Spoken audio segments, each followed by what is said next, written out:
365 দিন কোনদিন ফজরের নামাজ পড়লেন না। নওজোয়ান, তুমি পড়লা না, অথচ তোমার হৃদয়ের মধ্যে এই নিয়ে সামান্যতম লজ্জা, আফসোস বলতে কিছু নাই। মনে রেখো বন্ধু, মনে রেখো, ঈমান অনেক আগে হারায় গেছে, অনেক আগে হারায় গেছে। 30 বছর ধরে একটা লোক প্রতিদিন সুদ খায় নিয়মিত, কোনদিন তার বিবেকের মধ্যে একটু নড়াচড়া নাই। আহারে, যেটা এত বড় পাপ, আমি কতদিন আর করব? বলেন, এই লোকের ঈমান কোথায়? এই লোকের ঈমান কোথায়?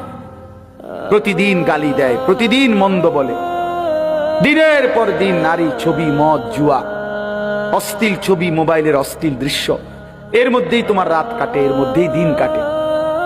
তাহলে দোস্ত, ঈমান কোথায়?